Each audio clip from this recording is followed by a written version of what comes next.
the last video, we talked about why guppies eat their own young. This time, we're looking at that same story from the other side. What would it feel like to be one of those fry?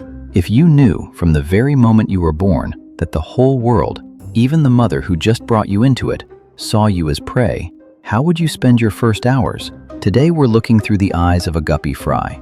From the moment of birth to adulthood, we're going to understand that journey from its perspective, through the fear it experiences and the challenges it has to survive.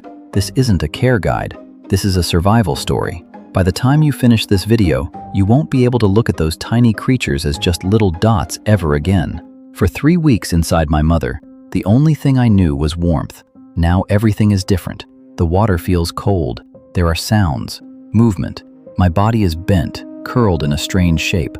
I'll straighten out within a few hours, but I don't know that yet. Right now, all I want is to survive. And the first instinct arrives. Swim to the surface. Gulp air. It's the only way to fill my swim bladder. If I can't do it, I'll sink. If I sink, I'll be caught. I take one breath, then another. I turn and look down. A massive shadow moves below. Slow, deliberate. That's my mother. But I don't know that. The only thing I know is anything large is dangerous. The shadow changes direction. It's coming toward me. There's no thought in my head, just one command: run. My body moves on its own. Right, left, down. With every turn I make, the shadow gets a little closer. I came from her. I spent 3 weeks growing inside her body, but she doesn't know that. Or maybe she does, and it doesn't matter. Right now, in her eyes, I'm just a small, moving, delicious thing. And small, moving things carry only one meaning in her instincts. I don't take it personally. I can't afford to. This is just nature. But this is the first lesson of my life. There is no such thing as trust here. Nobody told me what to do when I was born, but my body knew. In my first minutes, I have one goal: find somewhere I can't be found. I'm barely the size of a grain of sand. Every corner of this tank is enormous compared to me. Every plant is a forest. Every shadow is a potential shelter. If I'm lucky, there are plants nearby. If I'm lucky, I'll find somewhere to hide. Because if I stay out in the open, I won't last long. I slip into the java moss, between the leaves, along the edge of the gravel. The tighter the space, the darker it is, the safer I am. My mother's shadow passes. I'll stay here until hunger forces me out, because going out means risk, and I only take that risk when I have no other choice. If these hiding spots didn't exist, I'd be out in the open, and one of those big shadows would notice me. It's that simple. A few hours have passed. My stomach aches. Hiding is safe, but I can't grow without eating, and I can't survive without growing. I go out, very slowly, very carefully. Every trip out is a calculation. Does hunger win, or does fear? Right now, hunger wins, but the moment a shadow appears, I'm going straight back. I run this calculation every single second. Eat or hide, grow or survive. I can't do both at the same time. I have to keep choosing, and this choice is never easy. If I go out, I might die. If I stay in, I'll die too. There are tiny particles all around me, dust-sized, but to me they're a decent mouthful. I catch one. This is my first hunt. Nobody taught me how. Nobody showed me. My body just knew. I opened my tiny mouth. I ate my first meal. My stomach is very small. I have to eat many times, 4 or 5 times a day, maybe more. And every single time the same fear. Even while I'm swallowing, my eyes are tracking the shadows. Even while I'm chasing a particle, I'm keeping an escape route ready. This balance between hunger and fear, this is going to be the rhythm of my life, maybe forever. My first 4 weeks are the most critical period of my life. During this time, my immune system is barely functional. A small drop in water quality can make me sick. A small temperature shift can kill me. And the threat from the larger fish never stops.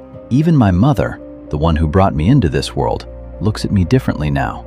I'm no longer a part of her. I'm just an easy meal. I don't take it personally. That's her instinct too. But this is why I learned to stay away from her, and from all the other large fish. That awareness is the difference between life and death. But every day I survive, and every day I get a little stronger. By the way, if you think I might survive this, feel free to like the video, because to be honest, I'm not so sure myself. Days pass. Each day, I grow a little more.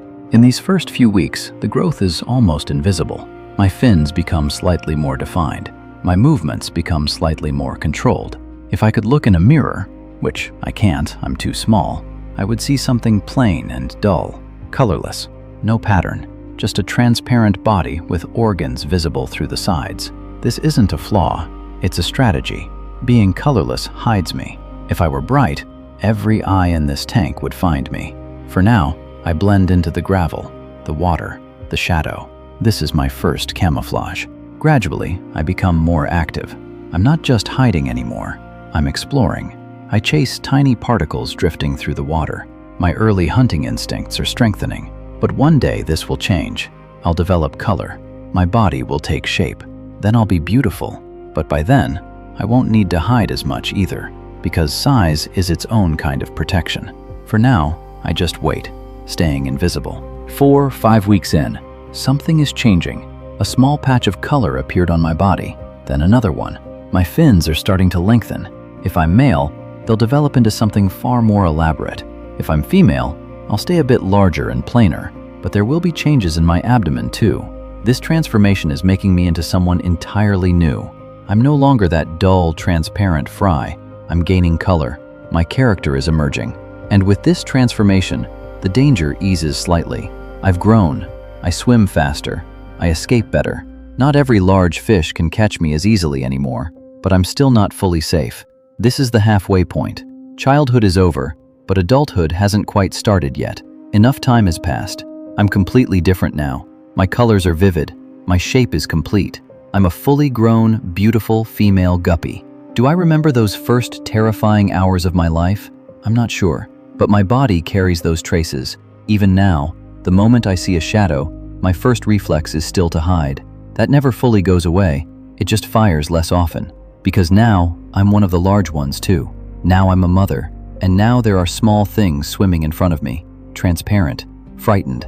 They dart into the leaves, flee from shadows. There's something they don't know. The first threat in their world has already arrived. Me. I drift above them like an enormous shadow. They flee from me, exactly the way I once fled. They don't take it personally. They can't. This is just nature. This cycle never ends. Every newborn will travel the same path I did. From darkness to light, from fear to discovery, from hiding to color. And one day, if they survive, they too will become a shadow. If there are tiny guppy fry in your tank, now you know what they're going through. Every single second is a calculation. Hunger or fear, hide or grow. And every piece of shelter you provide, every plant, every clean water change, for them, it's the difference between life and death. These tiny creatures might seem insignificant to you, but from their perspective, every day is a fight to survive. If you'd like to see more videos where we experience these stories through their eyes, write it in the comments. In the next video, we'll be taking a detailed look at betta breeding. Maybe you could even have your own betta breeding setup. If you don't want to miss it, you know what to do. See you under the water.